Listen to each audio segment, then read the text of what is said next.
ഒരു നിയന്ത്രണത്തോടുകൂടി നമുക്ക് കൃത്യത വരുത്തിക്കൊണ്ടുള്ള രക്ഷാപ്രവർത്തനത്തിലുള്ള ആളുകൾ എത്ര ആവശ്യമുണ്ടോ അത്രയും ആളുകൾ കൊടുക്കും. അത് പറയേണ്ട കാര്യമാണ്. ഞങ്ങൾക്ക് ആവശ്യമുണ്ടെന്ന് ഇതിന് നേതൃത്വം നൽകുന്ന സേനാ വിഭാഗങ്ങളാണ്. ഞങ്ങൾക്ക് ഇത്ര വളണ്ടിയർമാരെ ആവശ്യമുണ്ട്.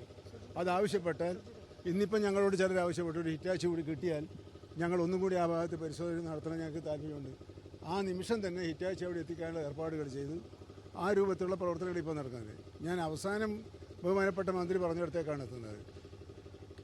ഒരു സംസ്ഥാന ഗവൺമെൻറ്റിൻ്റെ വീഴ്ചയും പ്രവർത്തന വൈകല്യവുമാണ് എന്ന നിലയ്ക്ക് കുറ്റപ്പെടുത്തുന്ന ഒരു രാഷ്ട്രീയ നിലപാട് സ്വീകരിക്കാൻ പാടില്ല. ഇവിടെ നമുക്കിപ്പോൾ വേണ്ടത് ആ ക്യാമ്പുകളിൽ കഴിയുന്നവർക്ക് ആത്മവിശ്വാസം കൊടുക്കലാണ്. അപ്പോൾ താങ്കളിവിടെ ചോദിച്ച പോലെ മുമ്പ് നടന്നില്ലല്ലോ തുടങ്ങിയ ഒരു ആശങ്ക അവരെ മനസ്സിലുണ്ടാക്കിയാൽ ഞങ്ങളുടെ ഗതിയും ഇങ്ങനെ ആയിപ്പോവുമല്ലോ എന്നുള്ളൊരു ദുഃഖമാണ്.